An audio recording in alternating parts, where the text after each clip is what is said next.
dapat momennya tuh ke counter play terus. Yes. Dan emang itu EVOS memanfaatkan dengan baik banget. Oke. Tanpa berlama-lama lagi sepertinya ronde kelima pun akan segera dimulai. Purgatory, here we go. Bapak pesawat sepertinya tak terasa sudah langsung menunjukkan dirinya dari arah Marble Box menuju ke arah Forge. Yes, dan kita lihat di sini lagi dan lagi mereka sudah langsung coba ambil posisinya dan EVOS cukup jauh banget trackingnya buat langsung ke arah Mod House. Oke. Walaupun memang sebenarnya ada pilihan zipline 2, zipline 1 ya di arah field. Dan ini menjadi satu juga ketika Sam 13 dia langsung nguasain dulu, habisin dulu lootingannya sampai akhirnya IOG yang dari Crossroad itu gerak ke arah field nggak dapat lootingan. Oke, akhirnya gue ngeliat lagi momentum satu player EVOS start dengan satu squad. Nih lo bisa lihat di sini EVOS Sam 13 menunjukkan dirinya sendirian untuk memastikan satu squad ada di mana, cari info ke teman-temannya supaya teman-temannya bisa aware dan bisa catch up dengan cepat. Nah, dan juga posisinya juga kayak tadi, dia di Katulistiwa, dia juga bisa ngasih tahu infonya di Red Bull Rebellion. Benar. Yang tadi Red Bull Rebellion sendiri juga nggak notice Benar. bahwa ada Sam 13 yang di belakang pagar. Yes. Kalaupun tadi Red Bull Rebellion notice, itu jadi satu juga kesempatan buat Red Bull bisa numbangin sang kapten dunia kita. Gitu. Oke, nah ini dia juga ada kapten yang terkuat juga walaupun memang masih dengan segala momentum-momentum uniknya tadi ya. Kalau kita perhatikan Legalot itu benar-benar mantap banget bersama dengan Pac-Man juga tadi. Wah, gokil sih. Memang dua player ya dari RRQ, Pac-Man dan juga Legalot. Di zona-zona late game pun mereka masih bisa untuk eksistensi, bisa kuat juga untuk nahan posisinya agar ya dia dapetin placement yang terbaik juga. Iya, tadi ada blind shoot yang emang sengaja dilakukan untuk memberitahu keberadaan mereka sedang ada di sana dan itu bisa menjadi satu info yang cukup berarti untuk tim-tim di sekitar mereka kalau mereka ada di sana gitu. Iya, kayak ya udah nggak usah cari penyakit. Gak usah gitu. aneh. Iya, nggak usah aneh. Kalau misalkan nanti emang di push atau emang dirasa sama tim lain, udah RRQ siap. Iya. Come to Papa gitu. Iya, come to Papa boleh juga boljuk. Nah, kalau kita bergerak ke arah Mountain Villa, seperti biasa Old Classic Onyx di sana sudah ada, tapi kali ini Ares yang melakukan strategi Mountain Villa move ya kan? Mountain Villa move di sini dan udah ngelihat kayaknya udah sadar juga Zexia ada tim DG Eternal ya. Iya. DG Eternal di sini ada DG Abax ya kan. Satu player terbaru juga dari DG Esport. Iya, ini masih anget-anget nih karena memang masih bakat muda ya kan, jam terbang juga dari scene komunitas juga tinggi, tapi tinggal gimana caranya dia merealisasikan mimpinya di panggung besar ini ya. Nah, dan akhirnya terjadi. Iya, buat survivors juga mungkin yang punya mimpinya sebesar di panggung besar ini bisa langsung aja simak FF Esports ID ya, sosmed kita ya. Yes. Buat daftar di FFIM. Yoi. Nah, kalian bisa langsung daftar FFC mod gitu kan. Di dalam gamenya kalian bisa buat tim, kalian langsung komit kalau kalian bisa juara di FFIM. Oke, dan kalau kita kembali ke dalam in game sepertinya ada yang sedikit mengotot ya kan. Ngotot, dia coba naik dulu, coba ini dulu ya kan, naik gunung. Iya, di patahan yang cukup curam juga dan kesenjangannya cukup beda jauh ya. Nih ketajamannya cukup jauh ya. Yes, derajatnya. kalau Abax tadi maksa, Zexi yang lihat udah itu enak banget sih. Zexi cuma tinggal atakin dong dan udah pecah. Iya, tapi dari Zixia akhirnya nggak mau ambil sampai akhirnya terpanisoner oleh Raven di sini dan bakal coba langsung di end aja dengan double barrel harusnya udah nggak mungkin ketolong. So Zixia di sini bisa gue bilang terculik dengan cukup mudah oleh teman-teman dari DG Eternal. Yes, dan kita di sini Rahmat udah langsung berhasil mengenai kepala seorang Rusty Z dan udah terkena fall to death juga. Buset. Rusty Z, hati-hati, licin bos, itu udah lumut. Itu udah licin, terus peluru AK-nya tuh gede banget suaranya kita senteko pak. Ya ampun, kenceng banget suaranya, pedas ya. Nah ini dia, bakalan coba di setup lagi oleh teman-teman dari DG Eternal. Jadi memang dari Onyx di sini boleh gue bilang sekarang lagi nggak diuntungkan. Nggak diuntungkan banget karena memang dari DG Eternal sendiri udah nge-split di mana Abax sudah langsung coba kunci dari arah kiri. Dan kalau misalkan Abax ke-pick nih, wah ini udah sulit banget nih. Nah ini yang akhirnya terlihat setup fight gitu ya. Setup fight itu merupakan sebuah seni dalam bertarung. Jadi memang harus diperhatikan juga dari segi setup. Nah, lu lihat Abak dengan cukup santai, dengan cukup cermat dia mencoba mencari momentum untuk mendistraksi teman-teman dari Onyx. Dimana kalau kita perhatikan Lau juga ada merasakan damage yang datang dari Fori. Raven pun dengan M60-nya bersiap-siap. Abak masuk ke dalam, coba langsung melakukan jump shot dan coba regroup kembali. Loncat-loncat dari atas, masih ada Rahmat juga. Coba langsung melantarkan permain dari Onyx. Di dalam rumah sudah terlihat ada Abak. Alok pun diaktifkan untuk recover. Nah, itu dia Abak. Bakal coba langsung jump shot lagi. Abak sedikit lagi, coba reload. Dua orang udah jatuh, sedikit lagi lagi. Satu orang terakhir rasa bakal menjadi clutch play moment untuk Abax Sansa. Terlihat satu orang lagi dan itu dia Abax dan juga Raven dari DG Eternal. Yes, gue di sini benar-benar ngelihat pergerakan dari Abax ketika dia coba buat cutting rotasi dari arah patahan. Ketika dia dapat satu momentum, 3 pemain dari Onyx Ares itu fokus ke Abax. Nah, ketika dari fokusnya itu dari DG Eternal udah ada Rahmat di atas dan 2 pemainnya lagi itu tinggal Raven. enak banget. Enak banget Pak. Wah menarik banget. Tapi nggak boleh bernafas terlalu lama dengan cukup lega karena memang sudah ada yang melalang buana ke arah atas nih, ke puncak nih ya. Banteng merah. Banteng merah. Emang penguasa bukit ya kan. Ini tinggal kalau DG-nya sendiri dia nggak notice, wah diseruduk langsung. Nih ya, hati-hati jangan pakai baju merah ya, bisa diseruduk. Nah, apalagi nih, untungnya mereka langsung narik diri, tapi sebenarnya masih potensi juga untuk diculik sih sebenarnya. Nah, tapi dari Red Bull sendiri dia cuma hanya bisa ngamanin satu posisi patahan dan kalau kita lihat di situ emang si Mr. Home udah lihat si Rahmat. Dan untuk melakukan satu pick dia juga cukup sulit. Nah, makanya dia langsung coba naik dulu ke atas, cari angle yang cukup baik, baru dia bisa menginisiasi tim DG Eternal. Lu sadar gak? Akhirnya di sini Red Bull melakukan sedikit perubahan skema, di mana tadinya objektif utama mereka di mana EVOS selanjutnya, di situ ada kita. Nah, tapi kali ini berbeda. Setelah tadi ada momentum gitu-gitu ya kan. Nih sepertinya skema sedikit berubah nih. Sedikit berubah. Tinggal gimana nih Red Bull Rebellion ketika dia coba nyisir di pinggir dan udah habis semua pinggirannya baru. Iya, karena menurut gua nggak mungkin banget Red Bull Rebellion nggak tahu kalau EVOS punya mod house gitu. Jadi paling nggak Red Bull biasanya ada di daerah field ya kan. Nah, iya itu. Atau paling nggak di atasnya di seberang pulaunya. Dan berpindah ke arah low breaking Bapak Evor. Yes, di sini Jay udah bakal langsung coba mantau seorang Maybe dan Maybe pun masih cukup baik respon glue wall-nya. Masih coba dipasang dulu, Jay udah bakal gulung-gulung medkit tapi dari sisi kanannya sudah coba membalaskan tembakannya satu demi satu peluru yang panas. Oke, harus tetap jaga badan juga karena memang di sini Jay akhirnya satu persatu pun glue wall sudah digunakan. Dan untuk momentum kali ini boleh gue bilang Lovre sebenarnya ada di posisi yang cukup krusial karena kalau seandainya tim nomor 5 ini coba catch up dengan dekat, itu bakal jadi bahaya untuk Lovre Kings itu sendiri, Pak. Nah, dan di sini Maybe gue lihat posisinya benar-benar fokus banget buat coba misahin tim Lovre King. Bener aja malah kepanis tapi regarnya di sana dan langsung coba dihabisi begitu saja oleh teman-teman dari Lovre Kings. Wah. Padahal sebenarnya memang niatannya dari Bigetron sendiri coba buat make sure dulu patahan aura. Ada orang apa enggak? Kalaupun memang enggak ada, mereka bakal langsung coba mutusin buat dapetin satu patahan. Tapi Maybe juga akan menjadi korban selanjutnya dari jahatnya Lovre Kings tanpa ampun, without no mercy. Dan kalau kita perhatikan juga sepertinya mereka akan beranjak dari sini ya. Iya, Jay memang nggak bisa ngasih lepas ya. Nggak mau. Satu poin itu penting, Pak. Satu poin itu untuk di Master League penting. Jadi nggak bisa untuk dilepaskan begitu saja. Apalagi dia punya grup B, itu persaingannya ketat banget ya. Nah, udah kayak celana olahraga ketat. Aduh, jangan gitu. Iya, jadi emang merekanya juga harus kuat gitu. Harus kuat. Jangan sampai goyah gitu kan. Dan kita langsung berpindah lagi ke arah Arrow Wolf Pro Team di mana Halcyon dan juga kawan-kawan dari pengawasannya aja ini udah bagus banget sih posisinya. Dan mereka juga cukup baik banget buat bisa ngelihat beberapa posisi yang mungkin memang tim-tim lain buat masuk ke Brasilia 7. Iya.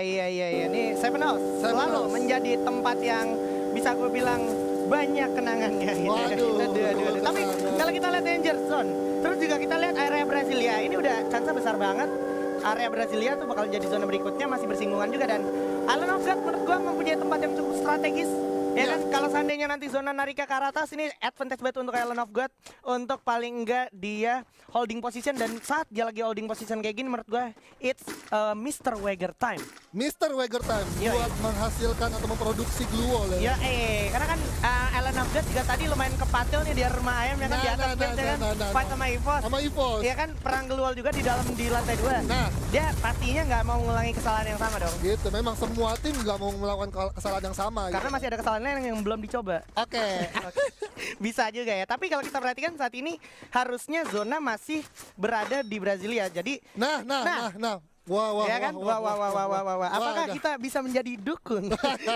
Karena kita bisa memprediksi zona ya kan. Cenayang gitu ya. Cenayang sedikit. Tapi ini bisa menjadi satu angin segar sebenarnya buat EVOS. Kenapa? Karena kalau perhatiin tadi di map nggak banyak hal-hal yang ini coy, nggak ada tim lain yang menjaga gitu. Nah, tapi kita lihat dulu di mana di sini Venom sudah langsung dapetin hit ke arah Alcyon dan kita lihat sini standing round keempat. Di sini EVOS Esport yang tadinya disusul sama RRQ dibalap lagi, disalip lagi dengan 115 poin. Iya, bahkan tadi sempat DG di awal ronde tuh DG memuncaki puncak klasemen bersamaan dengan EVOS gitu. Nah, di bawahnya, tapi DG mulai kegeser karena memang dari tadi RRQ Ades dapetin Buya juga, terus juga tadi Boss Nightmare juga sempat dapetin momentum posisi 2. Dan Aerowolf seperti yang gue bilang lumayan lagi ngecun, tapi Jay harus segera ditolong karena kalau tidak ini bakal jadi krusial banget. Sang kapten harus tetap hidup ya Pak ya. Yes, tadi gue lihat tadi info knockdown-nya itu dari seorang Abax. Abax tajam banget ini ya. Oh iya Pak, itu Abax, masih mudanya udah tajam. Ya kan hati-hati loh pokoknya. Dan ini dia. Oke, kita beralih dulu ke arah Mod House di mana ada DG Esport bertemu dengan EVOS Esport. Alright, Kapten Sam 13 bakal dapat langsung ini aja, langsung dikeker dengan satu baretanya oleh seorang Jafra. Siap untuk melakukan jump shot. Mora dari belakang bakal coba recover dulu ke arah Abed juga. Masih coba regroup, satu orang berhasil dapetin straight dengan WMP-nya ke arah Mora. Bakal coba langsung diajar, keluarnya banyak banget. Bingung, nyangkut Jafranya. Kali dapetin satu, ditukerai oleh Abu. Jafra bakal coba di-revive dulu, bakal coba di-end sepertinya. Straight udah terlalu beremosi di sini. Masih ada straight dan juga 05. Dia harus cukup berbahaya. Bakal coba loncat sampai akhirnya DG pun harus diloncatkan mayatnya oleh teman-teman EVOS Esport. Wah. Again and again. Yes, mereka survive berempat dengan kerjasama yang baik, glual yang banyak, dan juga kita bisa lihat player of the match di ronde keempat tadi. Street 7 kill karena memang Street tadi mungkin yang krusial menurut gue lebih ke arah di rumah labirin Pak, yang lawan Aerowolf tadi ya. Benar. Street sendiri ngenolong temennya Abu ya kan sama 05. Wah. Dan juga ketemu sama yang ini juga yang di rumah beton. Betul. Ketemu sama Love Wrecking. Betul. Street menjadi salah satu orang lagi. Bener, berarti 3 kali momentum berhasil didapatkan oleh Street. Gila, dan for your information, fun fact-nya adalah Street juga dulu ada di DG solo kok. Iya, ini DG mungkin Street. dendam ke Sumat juga nih. Kayak satu mungkin gua itu bakalan menjadi orang yang lu sesalin dan lu lepas. Oke. Dalam banget isi pesannya. Iya, karena memang Street lagi-lagi membuktikan playnya yang luar biasa Pak. Yes, tapi kita berpindah dulu di mana udah ada DG Eternal bertemu dengan Red Bull Rebellion. Udah ada 2 spam grenade yang bakal langsung dilepaskan. Di sini bakal langsung coba jump shoot berdua dengan Abax. Tapi Abax berhasil langsung eliminasi pemain satu dari Red Bull Rebellion. Masih. Ternyata malah Abax harus terpanis begitu aja dari kejauhan karena memang ada satu tim lagi yaitu Gits dan teman-teman dari Love Wrecking dan menyisakan Mr. Home aja. Oh my god, Red Bull Rebellion sangat-sangat tidak diuntungkan. Rugi banget. Rugi bandar. Dia tadi udah ketemu sama DG Eternal, udah coba buat dapetin momentumnya, tapi dari Rovre dengan dipatahin aura, dia dapetin vision yang cukup enak banget. Oke, lagi-lagi Pac-Man dengan Pac-Man Things-nya berhasil menculik satu orang yaitu Piu. Harusnya Piu masih sempat ditolong atau kalau memang sudah tidak mungkin lebih baik di let go aja karena memang posisinya sekarang udah mulai cukup krusial Pak ya. Yes, bener banget karena di sini memang Lovre juga nggak perlu harus berbuat rotasi yang cukup banyak karena memang di sini advantage-nya mereka cuman hanya mereka aja yang menguasain, nggak ada gangguan sama sekali lain dan kita lihat posisinya dari minimap itu semuanya udah masuk ke zona selanjutnya. Dan memang zonanya memang banyak kompon ini gitu kan. Danger zone Pak. Danger zone nih buat tim-tim yang lagi di luar zona sih lumayan ngeri-ngeri sedep ya. Gue jadi ngeri Gue jadi ngeli loh ya. Iya. Gue jadi ngeri. Aduh. Tolong. Dan oke, kita lihat di sini zonanya udah berpihak ke arah tim 3 di mana yang gue tahu kayaknya tim 3 itu dari Boss Nightmare ya. Iya. Ini Boss Nightmare juga sebenarnya harus mempunyai awareness yang tetap terjaga, jangan sampai lepas ya Pak ya. Yes, jangan sampai lolos. Pokoknya di sini Mr. 05 udah bakal langsung coba nge-scope ke arah rumah putih Brasilia 7 di mana Mr. 05 pun juga udah megang M79 Pak. Wah. Mr. 05 pegang M79, 6 glual di tangan dan sekarang dia pasang summoner drop. Wah. Kok dapat lagi sih? Kalau dapat peluru pelontarnya lagi, apalagi kalau misalkan ada SPD lagi, kita harus ingat Sam 13 dengan Baretta dengan dengan SPD. Oh my god. Dan di sisi lain oke. Kejadian lagi It's my boy Street. Mr. Street ya. Mantap. Lawan ke ini lagi ya, emot lagi ya kan? Iya, harus. Itu namanya meningkatkan konfidensial. Di sisi lain ada Legalot lagi berhasil ngepanis tim-tim yang memang sedikit lalai gitu ya. Yes. Bener banget, dan Venom sini sudah berhasil mendapatkan seorang Halcyon di area lain dan udah sama menadap Abu dapetin lagi pelotongnya. Hati-hati Danger. Ada Danger. Iya, ada Danger nih, berbahaya nih. Berbahaya nih. Dangernya bukan Danger dari atas tapi dari senjata. Iya, dia. Dan Aura juga harus mempunyai PR di mana dia harus masuk ke arah circle berikutnya di mana udah ada teman-teman dari Boss Nightmare dan juga Aero Wolf, Pak. Wah, ya ini ampun. Dari glowalnya aja O'Connor cuma megang 2. Ini kalau dari pergerakannya aja ini udah masuk ke Aura. Ini Aura juga bakal bisa notice juga. Gila, ini berani banget sih. Ini O'Connor berani banget maju begini selonong boy kayak gini, dan kita lihat Riza berhasil mencoba ngepanis satu orang Lord, di mana Lord sudah terkena down dari arah rumah Tayo di arah depan ya. Yes, bener banget, di mana Fear sudah bakal langsung coba ngejagain 4 pemain dari EVOS, tapi RRQ dari O'Connor udah masuk ke rumah Aura, di mana Aura sendiri nggak notice bahwa ada pergerakan atau step yang dibuat oleh RRQ. Assalamualaikum. Assalamualaikum Mamang. Bakal coba langsung jump begitu aja. Jump sudah berhasil dapetin satu Amek. Bakal coba lari dulu, memastikan di mana aja posisi musuhnya. P udah berhasil menjadi orang berikutnya, menjadi korban dari kejamnya Halcyon. Ada pelontar yang coba dikeker.